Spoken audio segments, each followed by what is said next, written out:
Welcome back to the Wizard Weekly, where we talk about everything in gaming. So in one way or another, I'm pretty sure that we're all caught up on the fact that a couple of days ago, the company of Dbrand, that's been known for making hardware accessories for, all the latest technology out, and what most people like myself know them from is the sponsorship that they have for Linus Tech Tips on those freaking YouTube videos for like 10 years now. Just out of the blue, they decided to go to their social media and post what seems to be a Nintendo Switch 2 case called the Kill Switch. Now, if you've been around, you know that I've been going harder in the paint with all these leaks and rumors that goes with the Nintendo Switch 2 as far as like what it looks like and the specs and whatnot. Obviously, the first rumor that we have in the past couple of months is this mock-up of the outside designs and even some of the chip hardware that's in the alleged Switch 2. Then just last week or the week before that, I can't remember, another alleged case showed up on a Chinese website into which they made a 3D mock-up based on those design dimensions, which you see here. This is the alleged Switch 2 model compared to the current Switch OLED model. And then on top of all that, Dbrand just comes out of nowhere on some freaking Randy Orton RKO type shit and just says, "Hold my beer,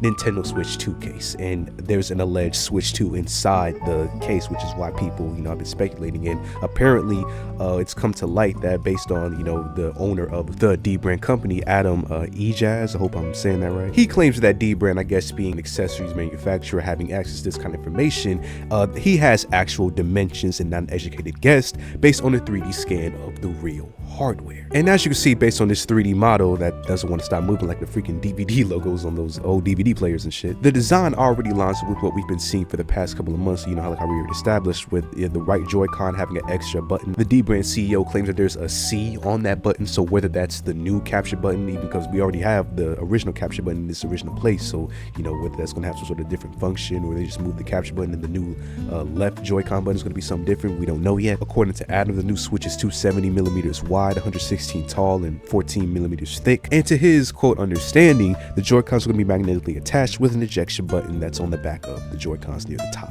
Now listen, I didn't talk about this when the news first broke because one, I was sick as hell. You can probably hear it in my voice. I got the flu from a fucking goblin out here. But also, I was just waiting for Dbrand to come out and just pull the rug on this whole thing and say that, guys, we were just going off the leaks that we've been seeing, these models and dimensions, and we don't really know if this is the actual Switch 2. But apparently, according to their word, the CEO's were like you just saw, this is what the Switch 2 is going to look like as far as dimensions. Now, I'm sure these are going to be similar colors. If I don't know why they would change it, but the case itself also looks dope too. And I never bought a Dbrand product. I've only, like I said, only seen them in freaking ad sponsorships, so I don't know their quality and whatnot. But they have every product for basically every electronic out there. So I guess there's some trustworthiness built within the community. So yeah, I guess that's cool. Either way, if you go to Dbrand's website, you can put your email here and they're getting a notification onto whenever they decide to, I guess, drop this thing, maybe a pre-order or whatnot. I put my email just because I don't plan on buying this shit, but I just want to see whatever they send out next. And yeah, man, we're gonna wait and see what happens to the new rumors of the Switch 2. Moving on, downloading games or even updates for games can be, a little tedious on PC. Not because of the action, being hard in itself, but just because it's becoming a norm for all modern, at least AAA titles to be in the 3-digit gigabyte size of title, which is insane. They think that we all just have these fucking nasty computers at home. And like I said, downloading games on PC, especially using the platform of Steam, is really, simple. But sometimes you've probably had that moment where, Steam kind of overstepped their hand a little bit and started downloading shit without your permission, or they just downloaded in the background and you're like, why is my computer running slow? Why can't I run Chrome on for some reason? And then you just look and see freaking Battlefield 2042 is reinstalling freaking 45 gigabytes. So part of a new Steam beta client update, Valve, they're allowing you to have a little bit more control over when and how much bandwidth that you use when you're downloading updates and just stuff for your games. And of course, since this is a Steam beta update, it hasn't been officially released into the public version of Steam. In order to get these features, you got to go to interface and then click beta participation and click beta update, like all beta shit. And then the first new broad change is the fact that for all of your games, you can choose if you let Steam decide when to update, likely when you're just not doing anything, you're leaving your PC idle for a long time, or maybe, like I said, sometimes Steam, you just open the application, they start downloading shit. So if you're cool with that, you can let Steam decide, or you can only update at a game launch, so you have to physically click on the game to get it to install the update or install obviously the game. But what I find really cool about this update is the fact that you can go to any specific game on your library and change the update settings on that specific title. We're going to try on 𝐂𝐿 Valley. Yes, I have 120 hours on this, try not to judge me. Go into updates, and as you can see here, for your automatic updates, you now can choose to let Steam decide when to update the title. Obviously, like we just established, wait until you launch the game, or immediately download the updates like as soon as possible. If this is a title that you play like religiously, like you play like an Apex Legends and you just want to make sure that that game is always having the most current version installed. Then with these settings on background downloads, you could choose how updates are installed in the background, maybe while you're playing another game or as maybe just doing something else on your computer. You can choose to pause background updates while I'm playing the title on Steam, always allow background downloads for this title, or never allow background downloads for this title. Now for me, I already established that I have 120 hours in this game for a reason. This is my comfort title, so I'm gonna just go ahead and do one of those real quick. But yeah, overall, really substantial update as far as Valve goes on the Steam platform. This is one of those updates that kind of feels like it should have been there, but we never really thought about it in that way, or at least I haven't in all my years of using Steam. So really cool stuff. And next, current Sega president Shuji Itsumi, he recently had this interview with Eurogamer website, and I just gotta say, if you guys are a fan of anything Sega or like the future of Sega with all their obviously planned remakes and remasters of their old titles, and even a lot of their new IPs, like they just revealed a new RGG game studio, a Yakuza prequel looking title. This interview was just dope as hell because Shuji Itsumi being a veteran in the groundwork of classic Sega IPs like Sonic, as you see on the screen, and even other IPs from other companies like freaking directing Kingdom Hearts. Like, this dude is a legend. And in this interview, he kind of said something that it kind of hurt me on an emotional level. Not even gonna lie to you. As a wizard, I try not to feel emotion, but when it comes to the Sonic franchise, and how this interviewer, he asked if there was any changes on Sega's team to make the Sonic games feel more different and have a new creative vibe going on with them, since there was a time where there was so many different Sonic releases that kind of blended together. Like, there wasn't anything really special for the Sonic franchise for a lot of people until Frontiers came out in 2022. For most people, I say now, because me personally, I enjoyed the 2023 release of Sonic Superstars. But unfortunately, to not many players' surprise, Tsumi claimed that Sonic Superstars, it turned out to be a disappointment in terms of the outcome compared to what we delivered. Again, I love this game. As you can see, Sonic Superstars is a classic 2D side-scrolling Sonic game, like the classic ones that put the franchise on the map back in the 80s and 90s. And for the fans that did pick up this title, it was pretty well received. People enjoyed the classic formula of the Sonic games, and having this new rendition that looks beautiful and allows you to play as multiple characters, it was definitely appreciated. But unfortunately, I just think that due to the game being $60 upon release, that was the asking price, and I'm pretty sure that is what it's now on Steam. That plus it's a game that can be completed in 3 hours if you're good like this dude here in this gameplay. Plus 2022, we just got off of Frontiers being like an open world ass Sonic game, so asking players to come back to the classic platform title of Sonic and charging $60 for that, a lot of people just weren't going for that. Hell, I didn't even go for that. I didn't even pay for this game. If you catch what I'm putting down, I played this on PC, so yeah. But at the time, this was the first 2D Sonic game that I played in freaking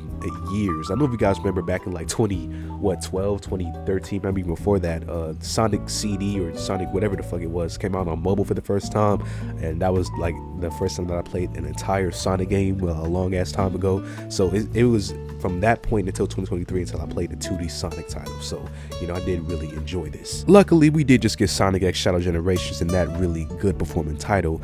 As you can see right here, we just got the teaser for Sonic Racing Crossroads, so we're gonna have another racing type of game. But based on Itsumi's words, you can only guess that the return to the 2D platform format of classic Sonic isn't something that they're gonna touch at least in the foreseeable future. So that's kind of for fans of that classic rendition, that kind of sucks. But again, Sonic is still killing it right now, and Sega is as well. So and lastly for today, I'm unfortunately gonna have to sadly report on GameStop planning these widespread shutdowns later on in this year and going on to 2025. Now, if you guys remember, last year, like it says on the screen, they closed down 300 locations. And GameStop, the last time that I checked back in March of this year, they only had around 4,000 to 5,000 American places that they have, you know, operating right now, which is insane thinking about like the heyday where it was a number much higher than that. But now, you know, GameStop is kind of like this novelty store that maybe people only come in to really window shop and not really buy shit, because now you can really get all these deals. Like Amazon just had the Black Friday shit. You can just go on there, go on Walmart website, and you could just order it online and have it be a convenient thing. And unfortunately, they claim that the net sales have fallen 20% and it's now sitting at 860 million, a drastic change from its 1.8 billion in 2023.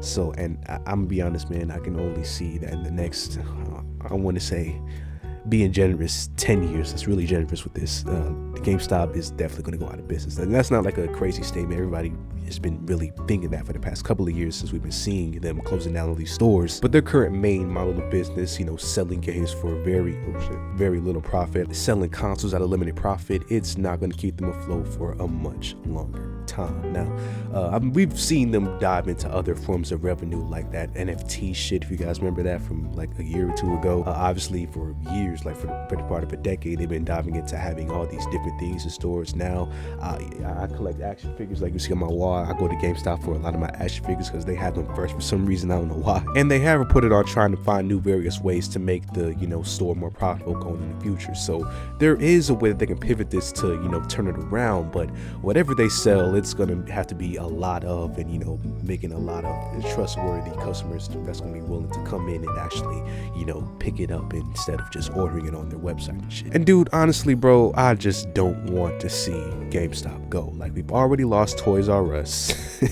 We've been lost Circuit City. Like, that's just, you know, we lost Radio Shack. Like, dude, I'm just tired of seeing all like the, you know, tech, toys, everything that had like a niche store that you used to be able to go to and, you know, be able to talk to people about it, be able to, you know, find things that you would have never known, even though you can do all this on the internet now. It's just, it's not the same just doing it behind the screen. I want to have actual human contact. I want to touch fucking grass. And then it also ties into the whole physical argument of things where, you know, we're barely having any more physical media. In some stores like Best Buy, they're starting to, you know, shave off of their whole physical section of different digital media. So cutting off a whole store where you could just go to buy a console or, you know, console peripherals and, you know, chat about it and, you know, be able to inspect it before you buy it, all that just being cut off from another major manufacturer, well, not manufacturer, but, you know, major store you can go to get that kind of stuff. It really sucks to think about. And man, personally, I try to be loyal to GameStop, you know, trying to contribute as much as I can to, you know, that store, even though most of the time there isn't much that I really need out of a GameStop. Like, the main reason I was going to GameStop in 2022 and 23 was the fact that to buy the gaming magazines, you know, freaking Game Informer, but then they got shut down. So, you know, I stopped going as often, and now I only go in there. The only physical games that I really get nowadays are Switch games. Obviously, PlayStation, they're on a hiatus from all their exclusive. Only buy exclusive for the console, so, you know, they don't really have anything I need to get for PlayStation in there. But on average, I still only go to GameStop like, shit. It used to be once a week or once every 2 weeks. Now it's like once every 3 weeks, you know, some shit like that. So yeah, man, GameStop, unfortunately, the way that it's looking, we only have a limited time to enjoy the store, at least as it is. Maybe they transition to an online only store. That could happen. You know, people do like to order from GameStop from what I'm hearing, so that could still be a thing. But as far as like the physical stores, you know, we're starting to lose them more and more as the years go by. So if you have a local GameStop, try to go in there, support it, I guess. But, you know, it is what it is at this point. And that's all I got for today, man. If you enjoyed, leave a like on the video, subscribe, and I will see you guys in the next video.